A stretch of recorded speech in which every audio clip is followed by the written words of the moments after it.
Bonjour et bienvenue dans La vie des diocèses. Je vous propose cette semaine une plongée en Belgique flamande, plus précisément dans le diocèse de Bruges, au nord-ouest du pays.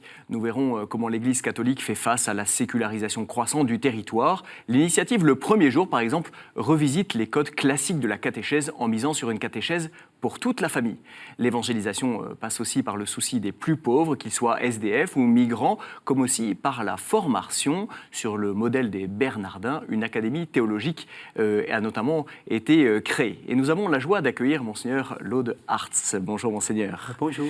Vous êtes évêque de Bruges depuis 2016, nommé par le pape François. C'est la première fois qu'on vous reçoit sur ce plateau. On est ravis de vous accueillir. Merci beaucoup. Et donc, à quoi ça ressemble les 2 premières années de l'évêque de Bruges, d'un nouvel évêque à Bruges?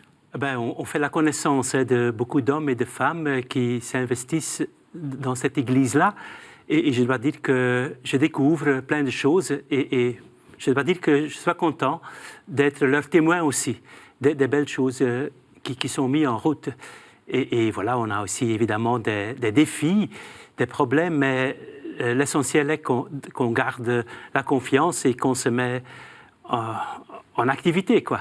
Est-ce que vous pourriez nous présenter en quelques mots, dans les grandes lignes, le territoire de votre diocèse ? Oui, c'est un diocèse, disons, plutôt rural finalement. Il n'y a pas de très très grandes villes.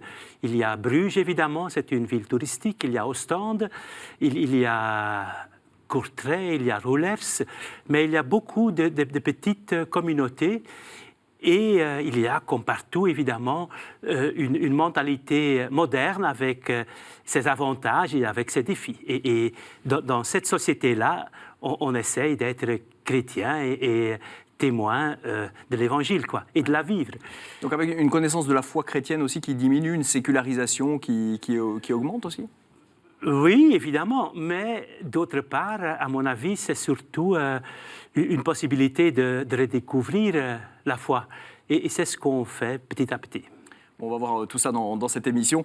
Et pour commencer, voilà le diocèse, donc face à cette ignorance de la foi chrétienne dans la société de plus en plus importante, le diocèse de Bruges a mis en place une initiative originale baptisée Le Premier Jour. C'est une catéchèse intergénérationnelle pour toute la famille et qui, en quelque sorte, revisite les codes classiques de la catéchèse. Notre journaliste Antoine Coty a assisté à ce premier jour à Bruges.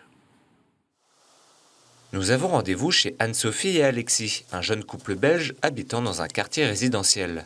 Mariés depuis octobre 2017, ils cherchaient ensemble une catéchèse chaleureuse pour redécouvrir la joie de l'Évangile. Depuis 2 ans, ils vont régulièrement à Bruges pour participer à l'initiative Le Premier Jour. Chaque dimanche matin, le diocèse les accueille avec d'autres familles pour leur proposer un petit déjeuner et différentes catéchèses. Ça permet de faire autre chose que d'aller à la messe, à une simple messe. On rencontre plein de monde, il y a un accueil chaleureux et puis en fait, on peut choisir parmi différents ateliers. On choisit celui qui nous plaît le plus.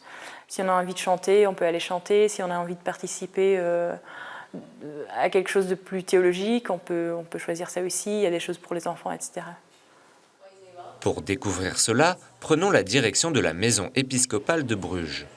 Dès 9h du matin, une 50aine de personnes arrivent pour prendre un petit déjeuner et discuter autour d'un café. L'ambiance se veut familiale et décontractée. Le lien, c'est surtout l'amitié. C'est l'amitié qui fait tout. Donc les gens, ils viennent, ils font la rencontre avec des autres et ensuite ils reviennent. Donc c'est ça le but de construire une amitié profonde. Anne-Sophie et Alexis retrouvent ainsi des connaissances. Être réunis comme cela, au sein d'un petit groupe, c'est aussi pour eux l'occasion de prendre du temps pour chanter et prier ensemble.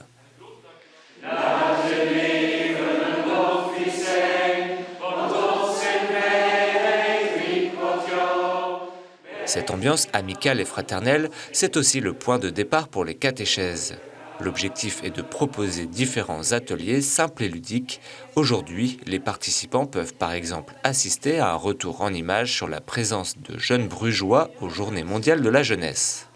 On essaie d'être créatif. Le point de départ est toujours l'évangile du dimanche.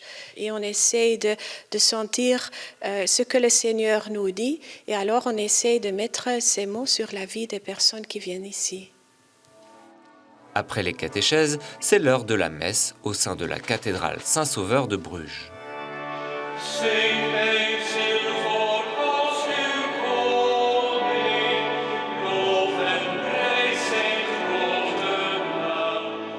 Les années qui se sont écoulées étaient difficiles pour le diocèse et donc de nouvelles initiatives telles que celle-ci sont très bien. Ça montre qu'il y a un certain positivisme, qu'il y a un nouvel élan qui se crée. C'est très chouette de rencontrer d'autres personnes qu'on ne rencontrerait pas d'une autre façon. L'initiative le premier jour se termine avec un traditionnel verre de l'amitié, l'occasion pour Anne-Sophie et Alexis d'échanger sur ce qu'ils viennent de vivre et d'être en pleine communion avec leurs frères et sœurs. Alors pour commencer, Monseigneur, une question toute simple. Pourquoi le premier jour ? C'est le premier jour du mois qui est un dimanche. Donc, ce n'est pas seulement à Bruges d'ailleurs, mais dans les paroisses principales du diocèse, on a un dimanche par mois, une sorte de rassemblement autour de l'Eucharistie dominicale. Et comme on a vu dans ce reportage à Bruges, c'est toujours un peu la même chose. C'est l'accueil qui est très important. Savoir que tout le monde est le bienvenu. Les chrétiens depuis toujours, mais aussi ceux qui cherchent un sens pour leur vie. Les personnes qui demandent, après quelques années déjà de vivre ensemble, qui veulent renforcer cet amour mutuel et veulent vraiment se marier en église ou qui veulent un baptême pour leur enfant. Toutes ces personnes-là sont les invités. Ils peuvent redécouvrir un peu la foi. Et en quoi, finalement, cette approche familiale Oui, de la chose est plus adaptée, on va dire, aux besoins, à la réalité de votre diocèse, de la société aujourd'hui Oui, je le crois. C'est ça. Je crois qu'il faut surtout être ouvert et être accueillant et ne pas mettre tout dans des schémas un peu rigides, comme c'était dans une société christianisée, quoi. Une organisation pour les tout-petits, en Belgique surtout, les enfants de 12 ans qui ont leur confirmation à cet âge-là, puis ceux et celles qui se préparent pour le mariage. C'était tout très cloisonné. Un système qui a montré ses limites. Oui, parce que tout a quand même bien changé. Et il faut, je crois, recommencer. Et une bonne porte pour entrer, c'est notre rassemblement dominical. Et là, il s'agit d'être créatif. Vous l'avez vu dans notre émission là. C'était hier d'ailleurs que ça s'est déroulé à Bruges. Chaque mois, on essaye avec une équipe de proposer un choix et donc de respecter la liberté des activités diverses qui sont proposées. Et le tout doit être dans une grande amitié. Monseigneur, est-ce qu'il s'agit finalement de reconquérir ces territoires perdus de la foi en Belgique ? Ah non, pas du tout. Je crois que c'est vraiment pas la bonne perspective. À mon avis, il ne faut rien reconquérir. Il faut surtout accepter que nous vivons dans une société qui est vraiment autre. C'est une société, tous les sociologues nous le disent, une société dans laquelle la foi, et surtout aussi la foi chrétienne, n'est plus évidente ni générale. Ce n'est même pas nécessaire. Donc c'est ça notre ambiance. Et là-dedans, il faut vivre la vie de tout le monde, mais tout en restant peuple de Dieu. Et ensemble, avec les hommes et les femmes qui vivent aujourd'hui, les chrétiens doivent redécouvrir, à mon avis, la saveur de l'Évangile. Donc, on peut être baptisé de l'enfance déjà, comme moi, mais on doit devenir de nouveau disciple du Christ. Et ça se fait d'une façon facile, je crois, en communauté. Et c'est pour cela, c'est des années et des années, des siècles qu'on a fait comme ça. Le dimanche, on est rassemblés et on a de nouveau la joie d'être entre frères et sœurs. Et là, il faut surtout une porte ouverte pour tout le monde. Alors, Monseigneur, l'attrait pour la foi catholique demeure. On va le voir chaque année, quelques adultes se préparent pour le baptême. On écoute Virginie, Carla, Sarah, qui s'occupent de la formation de ces catéchumènes. Le catéchuménat en diocèse de Bruges, c'est chaque année une dizaine de personnes très diverses qui demandent de devenir chrétiens, d'être baptisés. Et c'est un signe très encourageant et ça donne de l'espoir à nous aussi qu'il y a des adultes qui demandent de devenir chrétiens dans notre société d'aujourd'hui. Ils nous apprennent aussi la foi, qu'est-ce que ça peut signifier et d'essayer de mettre en parole aussi ce que Jésus et la foi signifient pour nous. Qu'est-ce que ces mots pleins d'espérance évoquent pour vous? Ah, c'est une grande joie. Le catéchuménat, c'est une joie. Je suis vraiment ému souvent quand je lis les lettres que ces hommes et ces femmes m'écrivent. Ce sont eux qui proclament vraiment leur désir de devenir chrétien. Et parfois, on a des expériences vraiment émouvantes.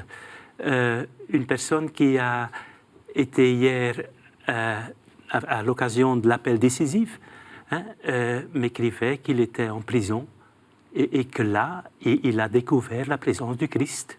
Évidemment pas tombé du ciel, mais il y avait des personnes qui venaient le visiter de la part de la paroisse et quelque chose d'une confiance qui était brisée s'est remis en place et maintenant il a le goût vraiment de devenir chrétien. Ça fait presque une année qu'il fait des petits pas en entrant dans la communauté chrétienne, c'est vraiment beau. Alors, Monseigneur, il y a ces belles histoires, ces perles finalement, c'est le trésor de la foi, mais il y a aussi des choses qui blessent le corps de l'Église. Oui, et bien sûr, on parle beaucoup en ce moment des questions d'abus sexuels au sein de l'Église. Le pape François récemment a convoqué un sommet pour la protection des mineurs. C'était fin février. Comment est-ce que vous avez reçu cet événement? Et je rappelle qu'à Bruges, il y a un contexte un petit peu particulier, puisque la démission de l'ancien évêque de Bruges, Roger van Geluwe, en 2010, avait finalement ouvert la porte à de nombreuses plaintes dans tout le pays sur des questions d'abus. Voilà, donc où est-ce que vous en êtes dans votre diocèse au niveau de la protection de ces mineurs? Si vous permettez, je crois qu'au moins 4 points doivent être esquissés brièvement. Tout d'abord, je crois, comme dans d'autres diocèses, mais évidemment surtout chez nous, comme on était vraiment blessés d'une façon très forte. La première chose, c'est, je crois, une grande vigilance, une prudence pour les futurs prêtres et tous ceux et celles qui portent une responsabilité en Église. Là, entre autres, une psychologue nous aide beaucoup pour discerner la vocation et aussi pour accompagner pendant toutes les années de formation. C'est déjà une chose. Ne pas laisser entrer en responsabilité trop légèrement des hommes et des femmes. C'est une chose. Deuxièmement, nous avons, comme tous les diocèses belges, gardé ce qu'on appelle nos points de contact. Ces points de contact, ce sont des équipes, des experts. C'est tout après la crise de Roger van Geluwe, évidemment, mais ça fonctionne vraiment bien, je dois dire, pour accueillir avec beaucoup de respect, avec beaucoup de sérieux, les cas, les plaintes donc d'abus sexuels. Là, il faut vraiment discerner. Quand l'abus n'est pas encore prescrit, donc un abus récent, notre politique, heureusement, est qu'on oriente d'une façon systématique la personne qui a subi ce crime, on oriente cette personne directement aux instances juridiques. Donc on évite de régler les affaires entre nous en Église. C'était vraiment mal et ça risquait de ne pas prendre les crimes au sérieux. Mais il y a évidemment aussi, malheureusement, des cas d'abus qui sont prescrits, où la justice officielle ne peut plus rien faire. Alors ce point de contact prend les choses en main soi-même, accueille les gens, écoute les gens, prend les victimes au sérieux. C'est vraiment la victime qui doit avoir en tout la primauté, pourrait-on dire. Et on donne aussi, non pas seulement l'accompagnement, mais aussi l'indemnisation. Il y a aussi une formation des acteurs pastoraux. Oui. Ce n'est pas seulement. Oui, évidemment. Hein. Ce n'est pas seulement pour la formation qu'on est devenu plus prudent. Je veux ajouter aussi, il y a une formation permanente où on fait attention à la manière d'exercer l'autorité en Église. Une autorité qui se veut évidemment partagée, située au sein de l'Église et aussi humaine, je veux dire, pas divinisée, de sorte qu'on ne peut même pas contrarier ou donner une remarque ou une critique. Donc, disons, une autorité qui se veut un service. Voilà. Monseigneur, le temps court dans cette émission. Oui. Bien sûr, on pourrait parler de ce sujet des heures. Je vous propose qu'on reste aussi sur cette thématique de la formation, mais pour le coup, la formation théologique. Une académie théologique a ouvert à Bruges, dans une ancienne abbaye, un cadre magnifique qui se veut un espace de dialogue entre l'Église et la société sur le modèle des Bernardins à Paris. On écoute. L'Académie théologique, c'est un programme de formation qui veut aider les chrétiens à mieux comprendre sa propre foi, comprendre, mais aussi à mieux vivre la propre foi. Pour notre diocèse, c'est un instrument d'évangélisation parce que la première tâche d'un chrétien est de connaître et de vivre sa foi. Donc l'Académie théologique, c'est une institution de type de Saint-Bernardin parce que ici, on a un programme dans la théologie, la Bible, l'histoire de l'Église, la théologie morale, la dogmatique, les sacrements, ce sont les grands courants. Mais on a aussi l'intention, par ça, d'initier des chrétiens dans leur propre foi et de donner des moyens pour dialoguer avec le monde et avec les autres religions. Je suis venu ici surtout pour apprendre les fondements de notre foi, de comprendre ce qui est derrière les paroles qui sont utilisées. Bon, je n'ai pas de vocation ailleurs, quoi. J'ai mon travail, je travaille dans un bureau d'études, mais j'avais envie d'élargir ma connaissance sur la Bible et puis dans la vie quotidienne, comment est-ce que je peux témoigner de ma foi dans les petits actes, dans les petits entretiens avec les collègues, être à l'écoute. Il y a aussi un rôle à jouer pour les non consacrés. Alors, Monseigneur, je souligne que vous êtes docteur en théologie dogmatique. Donc, c'est une branche de la théologie qui étudie le contenu de la foi chrétienne, donc le dogme, d'où son nom. J'ai pris le dictionnaire et je vous cite cette définition. Sur la base de la Bible et de la tradition de l'Église, la théologie dogmatique vise à exprimer le mystère chrétien de manière cohérente dans le dialogue avec la culture pour en montrer l'intelligibilité et éclairer la pratique de la vie chrétienne. Donc, on touche aussi dans cette académie théologique à quelque chose qui touche aussi votre parcours de manière très forte. Oui, c'est vrai. Et je crois que c'est quelque chose de très important pour notre temps d'aujourd'hui. Hein? On le disait tout à l'heure, il ne faut pas reconquérir un espace perdu, mais il faut être vraiment à côté et au milieu de notre société. Et c'est une société qui a des grands changements, des grands défis. Et là-dedans, je crois que la communauté chrétienne et une formation, comme on a vu tout à l'heure, peut vraiment aider grandement là-dedans. Il faut, dans ces très grands défis de notre temps, chercher ensemble avec les autres, avec aussi les hommes et les femmes qui ne sont pas croyants, comment donner des réponses à les grandes questions d'aujourd'hui. Par exemple, comment vivre ensemble dans une société qui est vraiment très diverse. Comment renforcer des relations qui sont vraiment affaiblies dans notre monde actuel. Hein? Comment sauvegarder la beauté de la création.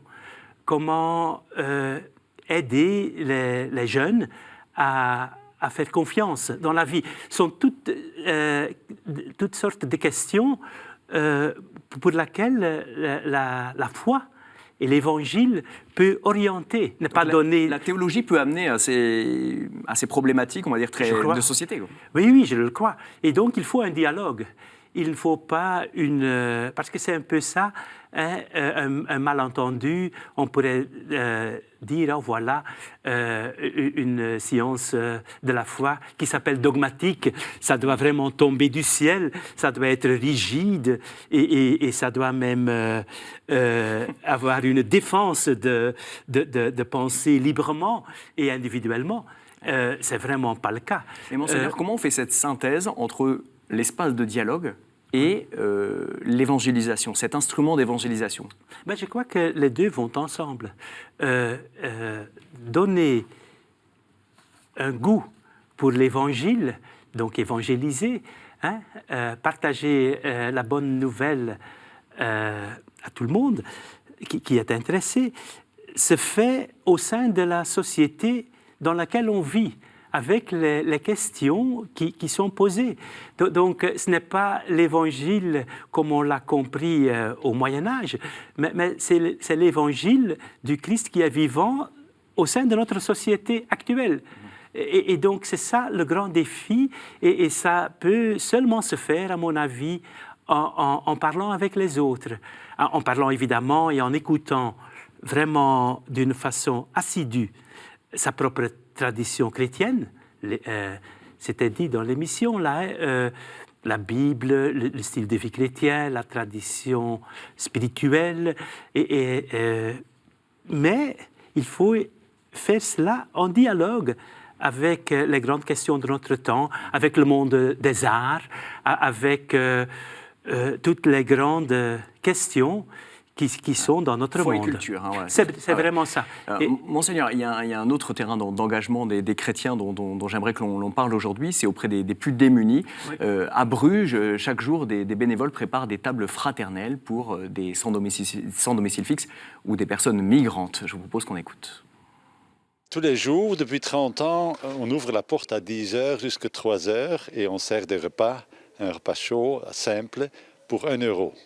Je pense que les personnes nous interpellent pour partager et je crois qu'ils peuvent toucher notre cœur. Ils nous aident à ouvrir notre cœur et je crois que ça, nous sommes évangélisés nous-mêmes.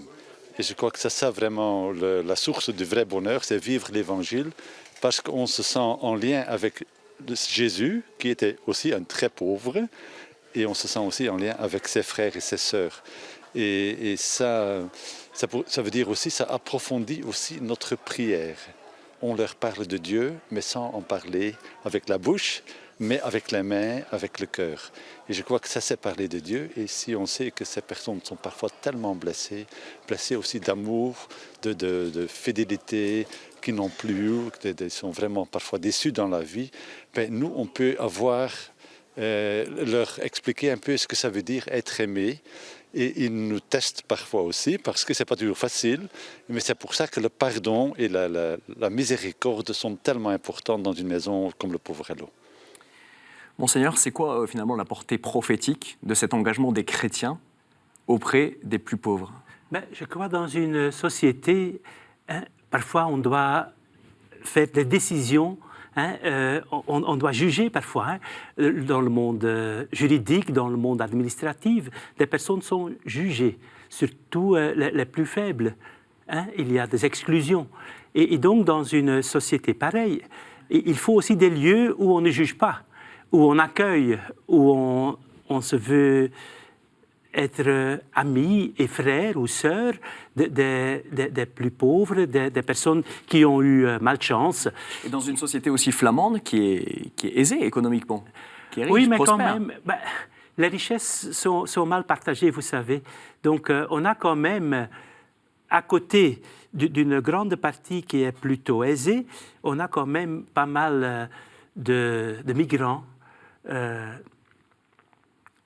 Vous savez, on n'est pas trop loin de la côte, et donc on a pas mal de transmigrants qui veulent aller en Grande-Bretagne.